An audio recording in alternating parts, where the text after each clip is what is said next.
ঢোলের গগনবিদারী শব্দ আর ইয়া হাসান ইয়া হোসেন ধ্বনিতে মুখর ইমামবাড়া এলাকার আকাশ বাতাস।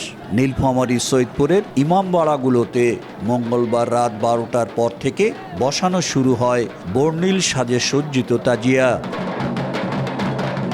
প্রচলিত আনুষ্ঠানিকতা শেষে গভীর রাত পর্যন্ত চলে তাজিয়া মিছিল, লাঠি খেলা, ঢোল বাজানো।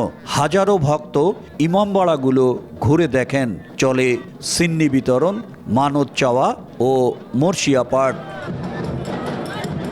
ইমামবাড়ার আশপাশ এলাকায় ছোট ছোট দোকানিরা বিভিন্ন খেলনা, মাটির তৈজসপত্রের পসরা সাজিয়ে বসেন। আমি দীর্ঘ 50 বছর আজকে কম্পিউটারি বছরে আমি এই সভাপতি দায়িত্ব পালন করতেছি। তাজিয়া বানাচ্ছি প্রত্যেক বছরে।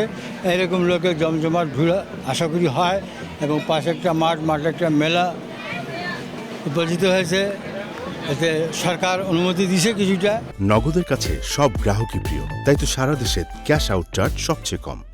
আমার বাবা মা মন্দির মান ছিল 10 বছরের, এখন 6 বছর আছে আর 4 বছর বাকি। আল্লাহ তাআলা ইমাম হুসেন রাদিয়াল্লাহু তাআলা আনহুর উসিলায় আমি সেফায়েত পাই।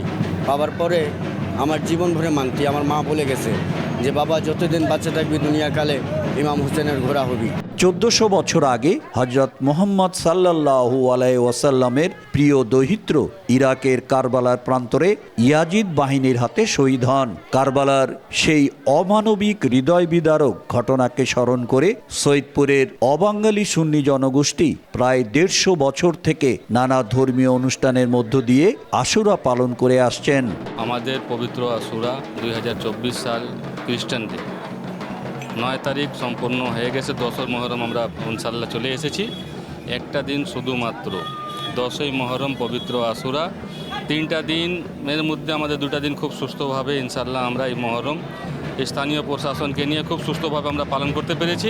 আমরা পুনরায় আশাবাদী যে ইনশাল্লাহ আমরা সম্পূর্ণ আমাদের উৎসব পবিত্র মহরম আশুরা এবং যিনারা যেভাবে মানতি মুরাদ বা নিজের সিদ্ধান্ত অনুযায়ী বা অথবা নিজের ইচ্ছা অনুযায়ী যতটুকু পবিত্র আশুরা পালন করেন, আমরা আশাবাদী যে এই বছরও প্রত্যেক বছর ন্যায় আমরা খুব সুন্দর সুষ্ঠুভাবে পালন করব।